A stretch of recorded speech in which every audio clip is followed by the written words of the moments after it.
Class online लेक्चरमध्ये तुमच्या सर्वांचं स्वागत आहे. आपण some basic principles of organic chemistry हा चॅप्टर स्टार्ट केला आहे. त्याच्यामध्ये IUPAC नोमेनक्लेचर हा पार्ट आपण बघतोय. बघा, लास्ट लेक्चरला आपण पॉलिफंक्शनल कंपाऊंड असतील तर कसं नोमेनक्लेचर करायचं, कॉम्प्लेक्स सबस्टिट्युएंट असतील तर नोमेनक्लेचरचे रूल कसे असतात, हा सगळा पार्ट डिस्कस केलेला. आज आपण बघणार आहे सबस्टिट्युटेड बेन्झीन असेल तर त्याचं नोमेनक्लेचर कसं केलं जातं.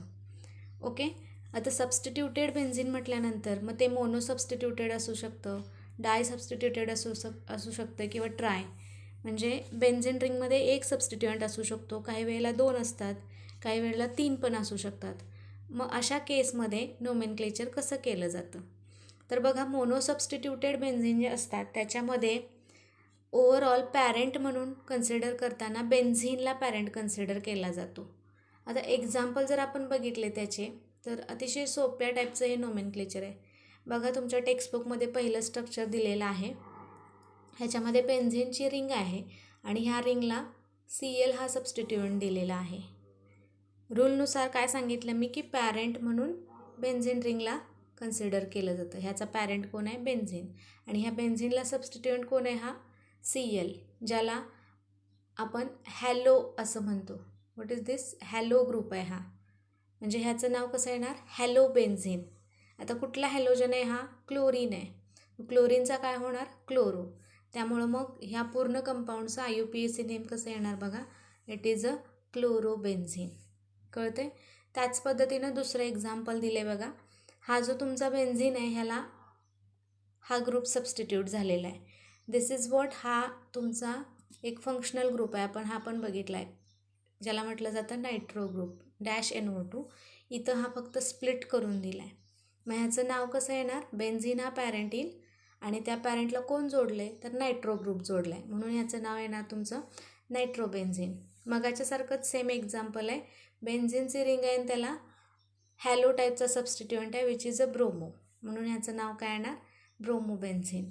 अशा पद्धतीनं हे मोनो सबस्टिट्युटेडचे बरेचसे एक्झाम्पल आहे. नेक्स्ट एक्झाम्पल तुमचं आयोडीनचं सबस्टिट्युएंट म्हणून यूज केला आहे, आयडोबेन्झीन. आता इथं पुढचं एक्झाम्पल जर कन्सिडर केलं तर बेन्झीन रिंगला काय दिसतंय तुम्हाला, तर हा एवढा ग्रुप दिसतोय. हा जो मधला कार्बन आहे बघा, हा किती कार्बनला जोडला आहे, 3 कार्बनला जोडलेला आहे. मग ह्याला म्हटलं जातं कसला कार्बन, आपण काल बघितलं हे, it is called as a tertiary carbon. आणि टर्शरी कार्बन जर हे काउंट केले तर टोटल किती कार्बन आहेत, दिस इज 1, हा एक 1, 2, 3 अँड 4.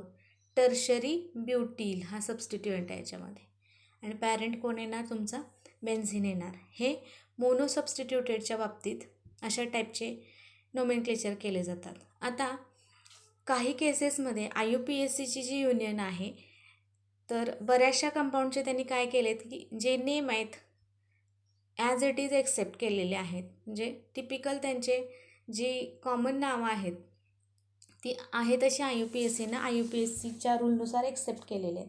त्याच्यामध्ये एक्झाम्पल काय आहेत बघा. आता तुमचं पहिलं एक्झाम्पल आहे, ह्याच्यामध्ये एकंदरीत हे एक्झाम्पल जर बघितलं तर हे काय आहे बघा, बेन्झीन रिंगला तुमचा इथं CH3 सबस्टिट्युएंट दिसतोय. CH3 म्हणजेच काय, आपल्याला माहिती आहे त्याला मिथिल म्हटलं जातं. पॅरेंट कोण येणार ह्याचा, बेन्झीन येणार. पण ह्या कंपाऊंडचं जर नाव बघितलं तर ह्याला टोल्यूनसुद्धा म्हटलं जातं. म्हणजे हे जे टोल्यून नाव आहे ह्याचं, हे आहे असं IUPACने एक्सेप्ट केलेलं आहे. पुढच्या एक्झाम्पलमध्ये तुम्हाला काय दिसतंय, बेन्झीन रिंगला NH2 ग्रुप सबस्टिट्युएंट आहे. मग हा NH2 म्हणजे अमिनो ग्रुप असतो. ओके, आपण फंक्शनल ग्रुपमध्ये हे सगळं बघितले. मग अमिनो ग्रुप बेन्झीन रिंगला जोडला, मग ह्याचं IUPACनं नाव कसं येईल, बेन्झीन हा पॅरेंट येणार आणि बेन्झीनला कोण जोडले, अमिनो, मग ह्याचं नाव येईल अमिनो बेन्झीन. पण ह्या कंपाऊंडचं दुसरं एक नाव आहे ज्याला म्हटलं जातं ॲनिलीन. हे ॲनिलीन जे नाव आहे ते IUPACनं ॲज इट इज एक्सेप्ट केलेलं आहे, आपल्याला बघायला मिळेल. त्याच पद्धतीनं नेक्स्ट एक्झाम्पल आहे, बेन्झीन रिंगला इथं OH ग्रुप आहे, ज्या OH ग्रुपला आपण कसला ग्रुप म्हणतो, हायड्रॉक्झी. फंक्शनल ग्रुप आपण बघितलेले आहेत, त्याच्यामध्ये हे एक्झाम्पल आहे. मग ह्याचं नाव येणार हायड्रॉक्झी बेन्झीन. ओके, आणि हायड्रॉक्झी बेन्झीनलाच काय म्हटलं जातं, also non as a phenol. मग हे जे फिनॉल नाव आहे हे सुद्धा IUPACने एक्सेप्ट केलेलं आहे. म्हणजे हायड्रॉक्झी बेन्झीनला फिनॉल म्हटलं जातं, किंवा ॲनिलीन म्हणजेच अमिनो बेन्झीन, टोल्यून म्हणजेच मिथिल बेन्झीन. तसं दुसरं एक्झाम्पल आहे दिले बघा पुढचं तुमचं, बेन्झिन रिंगला हे OCH3 जोडलं इथं. म्हणजे OCH3 म्हणजे काय दिसते तुम्हाला, हा मिथिल आणि ऑक्सिजन आहे, कळते. मिथिल प्लस ऑक्सिजन त्याला काय म्हटलं जातं, मिथॉक्सी. समजते, मिथिल प्लस ऑक्सिजन त्याचं ॲब्रिव्हिएशन घेतलं जातं मिथॉक्सी. हा सबस्टिट्युएंट आहे, हा कोणाला जोडला आहे, बेन्झिनला, म्हणून ह्याचं नाव येणार मिथॉक्सी बेन्झिन. पण ह्याच मिथॉक्सी बेन्झिनला ॲनिसोल असं पण म्हटलं जातं. आणि हा जो ॲनिसोल असतो, तुम्हाला माहिती असू द्या की ॲनिसोल हे परफ्यूममध्ये वापरलं जातं. आणि हा जो कंपाऊंड आहे हा कोण आहे बघा, हा इथर आहे. दिस इज अ इथर. हा एक फंक्शनल ग्रुप आहे. आपल्याला माहिती आहे ना, आपण फंक्शनल ग्रुपमध्ये बघितलं बघा, इथरला आपण कसं जनरली डिनोट करतो, तर RO आणि R हे त्याचं नोटेशन आहे. मग तुम्ही म्हणाल इथं ROR कुठं दिसते, तर बघा हा एक अल्किल ग्रुप आहे R, हा ऑक्सिजन तुमचा हा मधला, आणि हा जो R आहे ना हा ॲरोमॅटिक रिंगच्या फॉर्ममध्ये, म्हणजे हे कसं येणार, AROR. हा इथर आहे. आणि इथर ॲरोमॅटिक कॅटेगरीमध्ये हे असलेलं आपल्याला बघायला मिळेल. अशा पद्धतीनं हे ॲनिसोल जे नाव आहे ना, हे सुद्धा IUPACने ॲज इट इज एक्सेप्ट केलेलं आपल्याला बघायला मिळेल. तसंच पुढचं नेम बघा ह्याचं, बेन्झिन रिंगला तुमच्या काय जोडले बघा, CHO-CHO. नाव हे अल्डिहाइड आहे, समजते. मग ह्या कंपाऊंडचं जे नाव आहे ते काय आहे बघा, बेन्झाल्डिहाइड. बेन्झाल्डिहाइड हे याचं नाव ॲज इट इज IUPACने एक्सेप्ट केले. तसंच पुढचं बेन्झिन रिंगला हा COOH जोडला आहे. COOH म्हणजे कार्बोक्झॅलिक ॲसिड, म्हणजे बेन्झॉइक ॲसिड. म्हणजे असे खूप सारे कंपाऊंड आहेत ज्याची नावं IUPACनं तशीच ठेवलेली आहेत, एक्सेप्ट केलेली आहेत. हे तुमच्या लक्षात असू दे, कारण हे पुढच्या वर्षी आपल्याला बऱ्यापैकी हे ऑर्गॅनिक केमिस्ट्रीचे जे चॅप्टर आपण स्टडी करणार त्याच्यामध्ये ह्याचा रेफरन्स येणार आहे. It is regarding to the mono substituted. आता समजा बेन्झिन रिंगला सबस्टिट्युएंट जे असणार आहेत जर ते लार्जर असतील, लार्जर म्हणजे कसे, जर समजा ते बेन्झिन रिंगमध्ये टोटल तुमच्या कार्बन किती असतात, तर 6 कार्बन असतात. 6 कार्बनपेक्षा जर जास्त सबस्टिट्युएंटमध्ये कार्बन असतील तर त्यावेळेला कसं केलं जातं, तर त्या सबस्टिट्युएंटलाच तुमच्या काय केलं जातं, पॅरेंट म्हणून कन्सिडर केलं जातं. आणि जी बेन्झिन रिंग आहे ना ती सबस्टिट्युएंट म्हणून कन्सिडर केली जाते. आता कसं, तर बघा इथं एक्झाम्पल एक दिले तुम्हाला. आता ह्या एक्झाम्पलमध्ये काय दिसते बघा, तुम्ही बघू शकता टोटल तुमची कार्बनची चेन जी आहे ती देत असताना इथं 7 कार्बनची एक्झॅक्टली चेन तुम्हाला दिलेली बघायला मिळेल. ओके, लेट्स सी हिअर, इथं टोटल 1 2 3 4 5 6 7 7 कार्बनची ही तुमची चेन असलेली आपल्याला इथं बघायला मिळेल.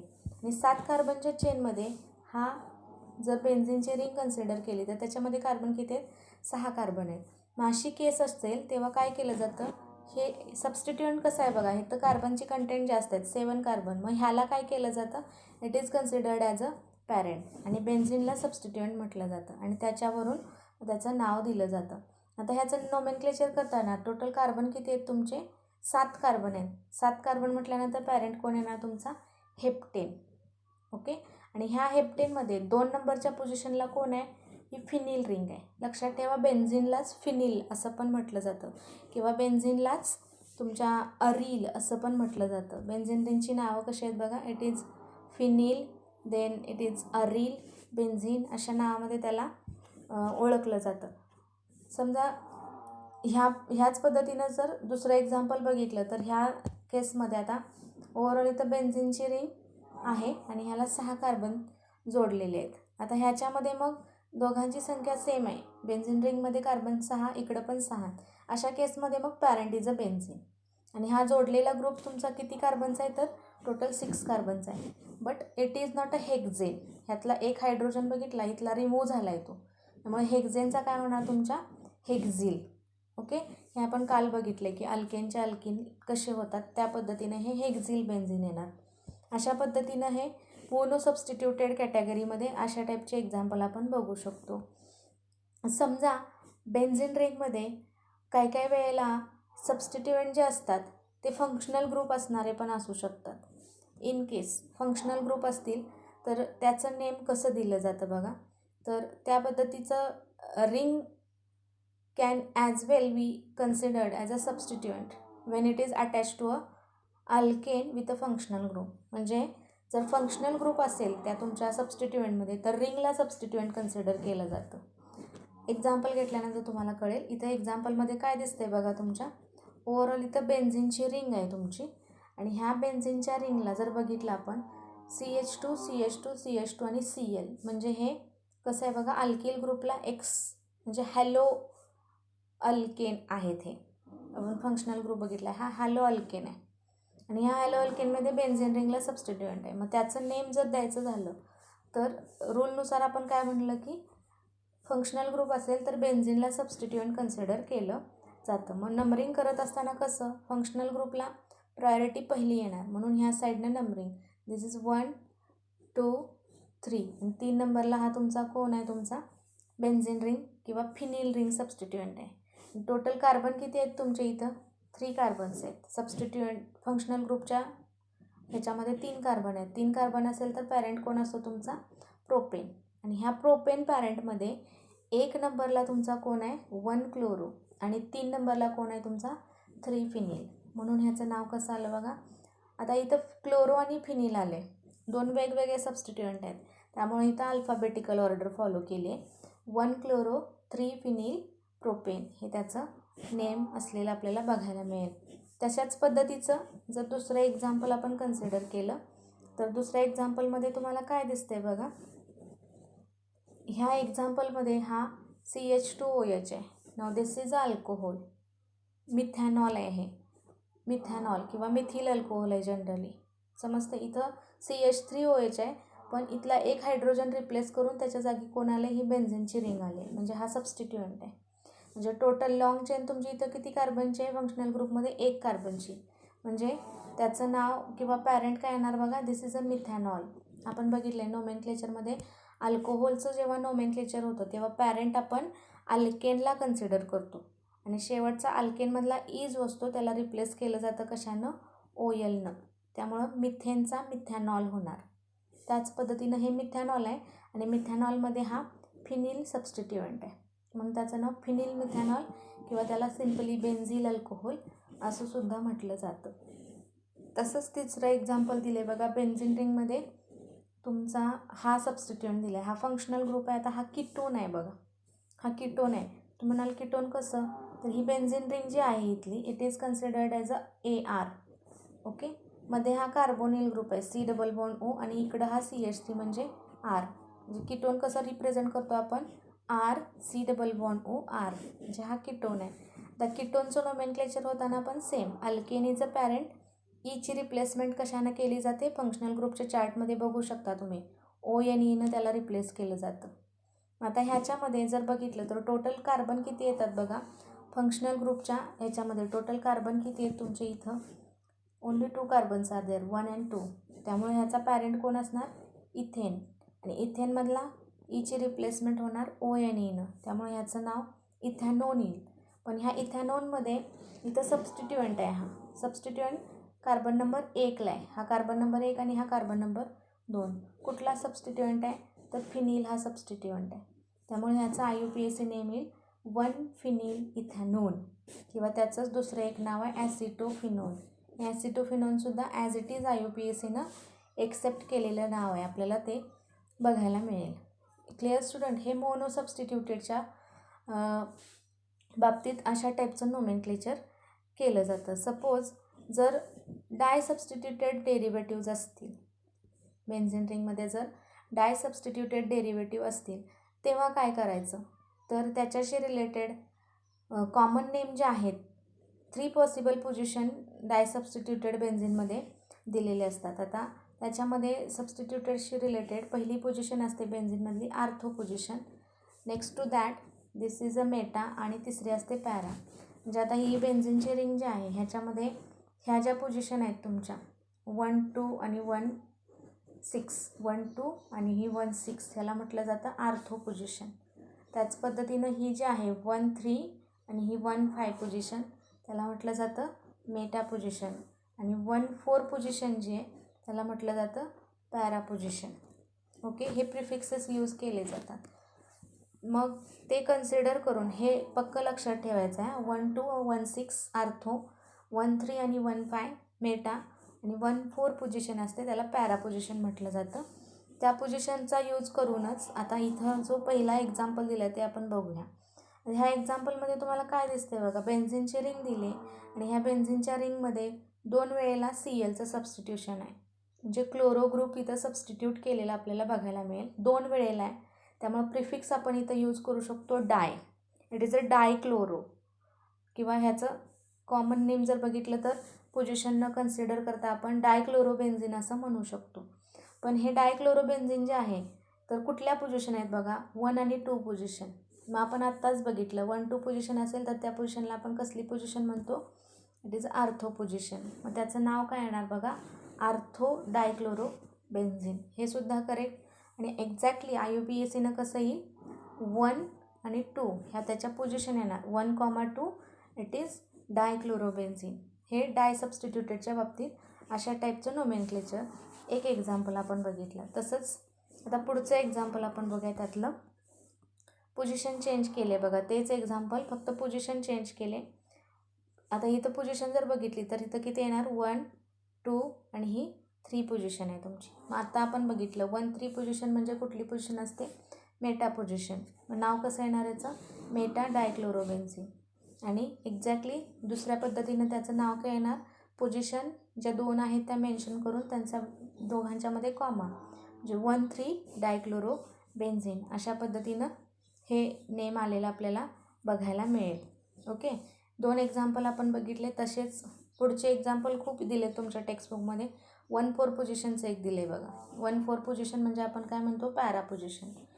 तो सबस्टिट्युएंट आहे पॅरा डायक्लोरोबेन्झिन.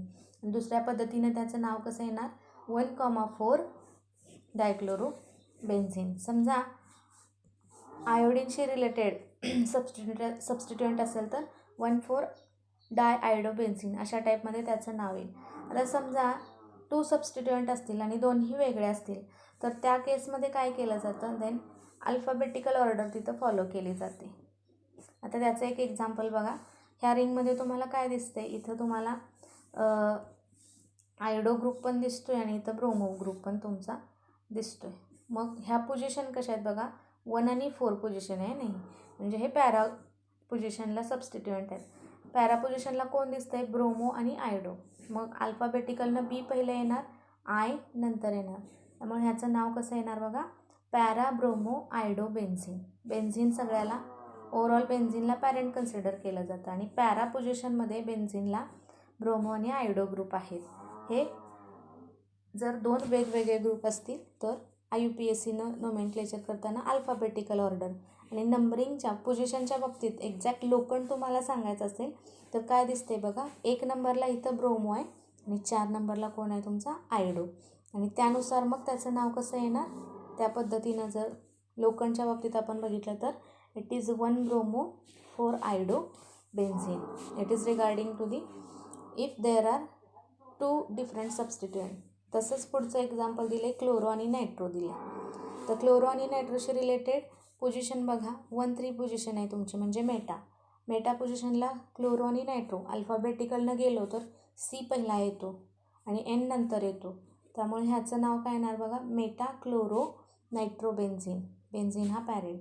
आणि लोकंडनं ह्याचं नाव द्यायचं असेल तर 1 नंबरला तुमचा क्लोरो आहे आणि तुमचा 3 नंबरला नायट्रो आहे. त्यामुळे ह्याचं नाव येणार 1 क्लोरो 3 नायट्रो बेन्झिन. हे डाय सबस्टिट्युटेड असतील तेव्हा अशा टाईपचं नोमेनक्लेचर येतं. Suppose in case there are tri substituted entities, then what we have to do. त्याचे रूल पण आहेत बघा. समजा मोर दॅन 2 सबस्टिट्युएंट असतील तुमच्या बेन्झिन रिंगला अटॅच केलेले, then there are numbers are use to indicate their relative position following the alphabetical order and lowest locant rule.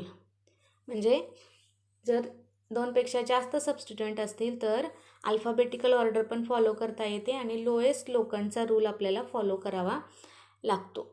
Example बघूया. आता इथं बघा, हे जे तुमचं एक्झाम्पल आहे ह्याच्यामध्ये काय दिसतंय तर बेन्झिनची रिंग आहे आणि त्या रिंगमध्ये 3 वेळेला सेम ग्रुप आहे विच इज अ ब्रोमो. आता ह्याचा पॅरेंट कोण येणार सांगा, बेन्झिन हा पॅरेंट येणार.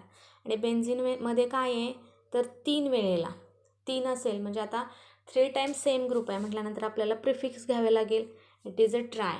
आणि कोण आहे तो 3 वेळेला, तर ब्रोमो आहे. म्हणजे ह्याचं अर्धं नाव आपल्याला आलं बघा. It is a tribromobenzene. हा ट्रायब्रोमोबेन्झीन आहे हे कळलं. पण ट्रायब्रोमोबेन्झीनमध्ये एक्झॅक्टली ब्रोमो जो ग्रुप आहे त्याच्या पोझिशन कुठले आहेत, तर आपण काय म्हटलं की इथं लोएस्ट लोकंट रूल आपल्याला फॉलो करावा लागतो. म्हणजे कमीत कमी सबस्टिट्युएंटला नंबर यावा अशा साईडनं आपण नंबरिंग करायचं आहे. आता सगळ्या साईडनं काउंट करून बघूया. समजा आता तुमच्या टेक्स्टबुकमध्ये नंबर दिलेले आहेत. नंबरिंग कसं केलं आहे बघा. ह्याला 1 2 3 and 4 असं काउंट केलं तर हा लोएस्ट प्रायोरिटी असा आहे. समजा अपोजिट काउंट करून बघितलं, समजा मी इकडनं केलं तर 1 2 3 4 5 and 6 अशी प्रायोरिटी येते. म्हणजे ओव्हरऑल 1 नंतर डायरेक्ट 4 पोझिशन येते. समजते तुमच्या इकडं. किंवा इकडनं काउंट केलं तर समजा ह्या साईडनं जर काउंट केलं तुमच्या, तर पोझिशन कशा येणार बघा. फ्रॉम दिस साईड इकडं 1, इथं 2 येईल, इथं 3 and 4. म्हणजे 1 नंतर डायरेक्टली 3 and 4 ह्या पोझिशन येतात. मग सगळ्या साईडनं पॉसिबिलिटी जर कन्सिडर केली तर लोएस्ट प्रायोरिटीचा रूल जर फॉलो केला तर तुमच्या टेक्स्टबुकमध्ये एक्झॅक्टली 1 2 4 ह्या ज्या पोझिशन आहेत त्या लोकंटच्या लोएस्ट पॉसिबल पोझिशन येतात. मग त्यांना फॉलो करून ह्या कंपाऊंडचं तुमचं नाव काय येणार बघा. It is 1, 2, 4 ट्रायब्रोमोबेन्झीन. अशा पद्धतीनं ह्याचं नाव येईल ट्राय सबस्टिट्युटेड केसमध्ये. समजा इन केस सबस्टिट्युएंट जर तुमचे वेगवेगळे असतील, ओके, इथं सेम होते समजा डिफरंट आहेत, तर त्या बाबतीमध्ये आपण काय म्हटलं की अल्फाबेटिकल ऑर्डर पण फॉलो केली जाते आणि लोएस्ट लोकंटचा रूल. आता ह्याच्यामध्ये काय दिसते तुम्हाला, एक क्लोरो आहे आणि 2 हे तुमचे नायट्रो आहेत. क्लोरो आणि नायट्रो अल्फाबेटिकलनं गेलो तर क्लोरो पहिला येणार आणि नायट्रो नंतर येणार. समजते. म्हणजे हा क्लोरो नायट्रो बेन्झीन आहे. पण नायट्रो ग्रुप किती वेळेला आहे, 2 वेळेला आहे. म्हणजे हा डायनायट्रो आहे. म्हणजे in short it is chloro dinitrobenzene. अर्धं नाव समजलं. आता क्लोरो डायनायट्रोबेन्झीन हे नाव कळाल्यानंतर आपल्याला लोएस्ट लोकंटचा रूल पण फॉलो करावा लागेल. मग नंबरिंग कसं येणार बघा. ज्या साईडनं लोएस्ट प्रायोरिटी येईल त्या साईडनं स्टार्ट करायचं. बुकमध्ये दिलेलं आहे. इकडनं जर काउंट केलं तर क्लोरो 1 2 3 and 4 म्हणजे 1 2 आणि 4 अशी प्रायोरिटी येते. आणि जर अपोजिट काउंट केलं मी, जर तसं करून बघूया आपण. समजा अपोजिट काउंट केलं, समजा मी असं काउंट केलं, ओव्हरऑल इकडं 1 दिला, 2 दिला, 3 and 4 असं केलं तरी 1 2 3 and 4 अशा टाईपची प्रायोरिटी येते. अपोजिट काउंट केलं तर इकडनं तरी पण नंबरिंग जास्त होतं. म्हणजे प्रॉपर आपण जिकडनं लोएस्ट प्रायोरिटी असेल त्या साईडनं स्टार्ट करायचं आहे. आणि ते स्टार्ट केल्यानंतर एक्झॅक्टली त्याचं नाव कसं येतं बघा. दिस इज व्हॉट 1 क्लोरो 2 and 4 डायनायट्रोबेन्झीन. हे ट्राय सबस्टिट्युटेडच्या बाबतीत अशा टाईपचे रूल. अजून एखादं एक्झाम्पल बघूया आपण. समजा आता याच्यामध्ये काय दिसतंय बघा तुम्हाला. ह्या एक्झाम्पलमध्ये एक ब्रोमो आहे आणि मिथिल ग्रुप 2 वेळेला आहे. Parent is a benzene. बेन्झीनमध्ये ब्रोमो आणि डायमिथिल असं सबस्टिट्युएंट आहेत. डायमिथिल मी का म्हटलं, कारण 2 वेळेला मिथिल आहे. आता मिथिल आणि ब्रोमो म्हणजे एम आणि बी ह्याच्यामध्ये पहिला कोण येईल, ब्रोमो येईल. म्हणजे ह्याचं साधारण नाव कसं असेल बघा. It is bromo dimethyl benzene. आता पोझिशन बघायचे आहेत. लोकंट आपण द्यायचं आहे. लोकंट कसा द्यायचा म्हणून सांगितलं की ज्या साईडनं लिस्ट प्रायोरिटी येईल असं. नंबरिंग जर असं ह्या फॉर्ममध्ये आपण केलं ओव्हरऑल तर प्रायोरिटी किती येते, 1 2 आणि 4 अशी प्रायोरिटी आपल्याला आलेली बघायला मिळेल. जर समजा अपोजिट साईडनं काउंट केलं, तुम्ही म्हणाल असं केलं तर काय होईल. म्हणजे ह्या फॉर्ममध्ये जर आपण असे गेलो, एकंदरीत ह्या फॉर्ममध्ये असं नंबरिंग केलं तर प्रायोरिटी कशी येते बघा.